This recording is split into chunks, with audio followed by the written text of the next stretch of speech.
Mwongeye kwirirwa abakurikiye TV yacu Vumbura TV Rwa. Nk'uko bisanzwe rero uyu munsi ngiye kubereka ibintu by'ingenzi mwari mutegereje muri benshi. Fora ngiye kubereka iki? Ngiye kubereka uburyo cyo wakoresha internet y'ubuntu everyone. Igihe cyose kandi ugakoresha internet y'ubuntu udategwa, nta kibazo na kimwe kigutega.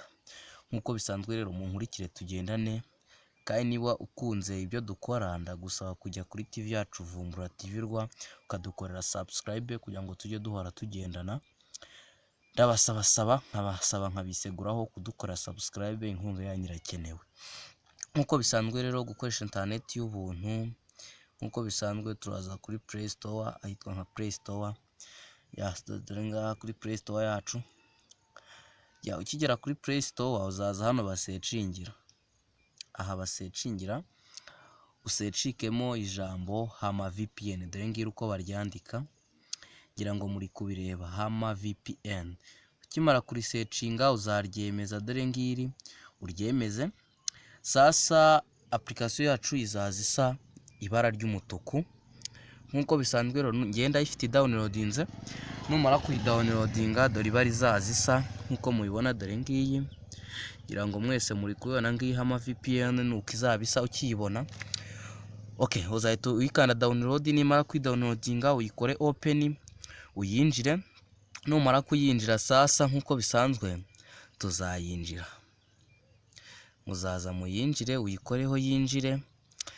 Numara kwinjira application yacu Hama VPN uzategereza yinjire. Mbibutsa ko iyi Hama VPN yacu nta kindi izakora uretse gukoresha internet y'ubuntu. Nk'uko bisanzwe rero ukiza kuri Hama VPN, aha hantu muri kubona hazaba handitsemo ijambo 500 gutya. Sasa ijambo 500 uzarisiba ushyiremo ijambo 53. Hano handitse UDP uzaharekera ijambo UDP. Hano hari server. Niba ushaka gukoresha internet y'ubuntu kuri simukadi ya MTN, uzaza uhige server ya 50. Dore ngiyi server ya 50 murabona ko yagiyemo. Numara kubona server yacu ya 50 uzayishyiramo. Sasa uhita ukonegita. Ariko nge kuko ndi gukoresha mo server ya Airtel na Tigo. Airtel na Tigo zose zihuje imirongo, uzakoresha server ya 62. Kuri MTN ukoresha server ya 50, kuri Airtel cyangwa Tigo ukoresha server ya 62. Tuzaza duhige server ya 62. Mbibutsa ko muri gukurikira Vumbura TV Rwa, kandi mbasaba gukanda subscribe, niyo nkunga yanyu irakenewe cyane. Tuzaza duhige server ya 62, server ya 62. Dore ngiyi tuyishyiremo, dore ngiyi yagezemo. Sasa ukimara kuyishyiramo uhita ukanda ijambo connect, ugategereza ikiconnectinga nk'uko bisanzwe. Iyo umaze kwiconnectinga sasa, iyo bakwereka ko yabaye connect wemerewe gukoresha internet y'ubuntu, iri bara turi kubonamo hano hepfo, hano rizahita rihindura ibara rihinduke umukara. Nicyo kizakubwira ko internet y'ubuntu wemerewe kuyikoresha. Ciao rero, ndabakunda cyane, ndabasaba gukanda subscribe kugira ngo duhore tugendana. Inkunga yanyu irakenewe cyane, nanjye mbagezeho ibintu byiza mu ikoranabuhanga. Ciao ndabakunda cyane. Yari Imanishimwe Vincent. Ciao nshuti zanjye. Mwongeye kwirirwa abakurikiye TV yacu Vumbura TV Rwa. Nk'uko bisanzwe rero uyu munsi ngiye kubereka ibintu by'ingenzi mwari mutegereje muri benshi. Fora ngiye kubereka iki? Ngiye kubereka uburyo cyo wakoresha internet y'ubuntu everyone. Igihe cyose kandi ugakoresha internet y'ubuntu udategwa, nta kibazo na kimwe kigutega. Nk'uko bisanzwe rero munkurikire tugendane, kandi niba ukunze ibyo dukora ndagusaba kujya kuri TV yacu Vumbura TV Rwa ukadukorera subscribe kugira ngo tujye duhora tugendana. Nkabasaba nkabiseguraho kudukora subscribe, inkunga yanyu irakenewe. Nk'uko bisanzwe rero gukoresha internet y'ubuntu, nk'uko bisanzwe turaza kuri Play Store, ahitwa nka Play Store. Dore ngaha kuri Play Store yacu. Ukigera kuri Play Store uzaza hano basecingira. Aha basecingira usecikemo ijambo Hama VPN. Dore ngiri uko baryandika, ngira ngo muri kubireba, Hama VPN. Ukimara kuri secinga uzaryemeza, dore ngiri uryemeze. Sasa application yacu izaza isa ibara ry'umutuku. nk'uko bisanzwe rero ngenda ifite downloadinze.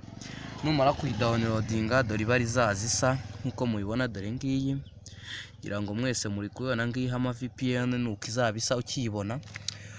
Okay, uzahita uyikanda download, nimara kwidownloadinga uyikore open uyinjire. Numara kuyinjira sasa nk'uko bisanzwe tuzayinjira, muzaza muyinjire uyikoreho yinjire.